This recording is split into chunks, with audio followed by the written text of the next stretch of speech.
Wow. Terence Crawford is a generational great. He's a generational fighter. In lines with the Floyd Mayweather, Andre Ward's, Terence Crawford. He is phenomenal. Two-time undisputed world champion. There's a lot made of his resume compared to Errol Spence's resume. But looking at the fight, he dominated that fight for the 8.5 rounds it lasted. He dropped Errol Spence Jr. 3 times en route to a 9th-round stoppage. I've read places that he's pound for pound number one, and it ain't even close. It is close. It is close. Inouye's there. You can argue Inoue. Like people, it's a 24-hour news cycle with boxing. It's just what have you done for me lately type thing. It's Inoue fought on Tuesday. Everyone was saying he was pound for pound, and then Terence Crawford fought last night, and now he's pound for pound number one. And people are saying it ain't even close. It is close. Inoue is there in the conversation. They are the two best fighters on the planet. But sticking on Bud Crawford, man, I said on Tuesday after the Inoue fight, Inoue was pound for pound, no matter the result, because of what he does to champions. And I just witnessed Terence Crawford do that to Errol Spence. So now I'm like, man, I hate these pound for pound lists anyway, at the best of times. But after last night, man, 2-time undisputed.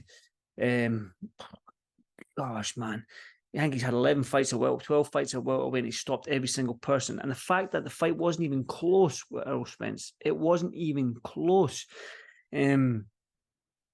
It just goes to show you the skill set that Bud Crawford has. Now, he's 35 years old. Spencer said he's going to activate the rematch clause. He said he would like it at 154. I think Bud said he was tight at 147. He might go up to 154. Jamel Charles fighting Canelo. He might vacate the belts at 154. So there's an argument they can fight for a world title. If they both move up and have the rematch at 154, that will leave Boots Ennis, Jerome Boots Ennis, Virgil Ortiz, Josh Taylor, if he moves up, Conor Benn, if he stays at 147, then belts will become fragmented and they can all fight each other for those belts. So the 147-pound division stays stacked, stays an elite level fighters, and it's going to be an exciting division. But Bud, man, I mean, what can you say about this man? I mean, it's almost like who can beat him? I thought that Errol Spence's size, he can dominate the fight in terms of putting pressure on him, sitting on his chest, going to the body, because he does like body shots out in that southpaw position. But I don't know if it was the weight that stopped Errol Spence, because he is a big man. He's a lot bigger, and probably 154, he'll fill in at 154 a lot better. But Bud seemed to be stronger than that. There was a moment in the fight where Bud basically shoved Spence off him, and he went back about 3 paces. He was just a stronger man in there. He hits like a mule, man, like a mule kicks, and I'm lost for words how impressed I was with Bud Crawford. 3 knockdowns, and then the stoppage as well from the referee, which I believe was a good stoppage, because it was getting dangerous in there for Errol Spence. I mean, Crawford was just accuracy, and I've said this before. Bud Crawford, when he has you hurt, he's probably the best finisher in boxing. He is precise. He slices and dices, man. He doesn't miss a shot. He's not just throwing wild because he thinks he's got you hurt. He's just going to throw punches, hoping the referee stops. No, he is clinical. He is pinpoint accuracy. Pop, pop, pop, where it hurts. And he knows how to hurt you, and he knows how to jump on you. And when he does have you hurt, he smells blood. Look at Gamboa. Look at Sean Porter. Now look at Errol Spence. When he has you hurt, you're gone. You better take a knee, hold, or hope it's in the last seconds of the round so you get that minute break. Bud is just phenomenal. Absolutely phenomenal. Generational fighter. He's in the conversation with Andre Ward and Floyd Mayweather. It isn't even a doubt. And then, I mean, him and Inoue, man, geez, where do you put them? Number 1, number 2? I mean, you can argue Inoue 1, Crawford 2, Crawford 1, Inoue 2. But after last night, man, I said Inoue, no matter the result of Spence Crawford, I knew he'd still be number 1 come Sunday morning. But I thought Bud would win the fight, but it would go to a decision, and it'll be 3-4 rounds in it.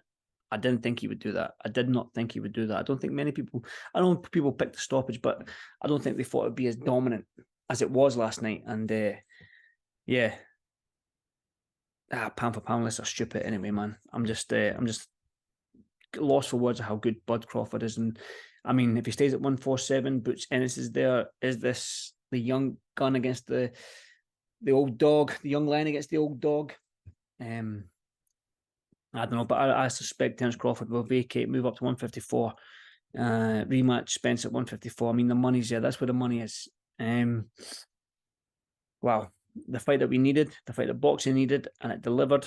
Albeit it was almost one-sided towards Terence Crawford, but that's exactly what boxing needs, and I hope this is the catalyst. We've had Spence Crawford, we've had Tank and Garcia, Jamel Charlo and Canelo coming up. I mean, we need these fights. We need these fights, man. And the fact that these two in the build-up, there was no cussing, there was no flipping the table, there was no pushing, no shoving. At the press conferences, face-offs, it was a joke the way they were talking. Big fish, cat. I like the fish. You're the big fish. I want to catch you. And at the weigh-in, they thanked each other. They actually thanked each other and shook hands to make this fight. That is what boxing's all about. That is what boxing needs. And yeah, these two guys are phenomenal fighters, phenomenal athletes, and the way they conducted themselves throughout the whole announcement of the fight, from 8 weeks when it was announced, 9, 10 weeks, whatever it was, press conferences, weigh-ins. I mean, they are the epitome of boxing. Handshake at the end, handshake at the beginning, handshake at the weigh-in. There was no pushing and shoving at weigh-in, all that nonsense, man. Haney shoving Lomachenko. Shut up, man. These guys are just phenomenal, man. I absolutely so happy that we got to see this fight. It's good for boxing, and those two fighters have shown what the younger generation need to do to keep boxing alive. Is respect and honor, get in there, fight, fist bump, get out, and that's it, done, man. A loss doesn't define you. All right, Floyd Mayweather probably has created this whole culture now within boxing that 0 on the L column means everything. It doesn't. It doesn't. Ask Hagler, ask Hearns, ask Muhammad Ali, ask Sugar Ray Leonard, Sugar Ray Robinson, Duran, Chavez. Ask them. It doesn't mean shit. It doesn't mean shit.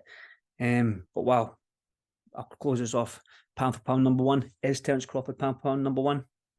I think so. I've changed my mind again. I'm sorry. It's boxing. It's subjective. You can change your mind every 24 hours.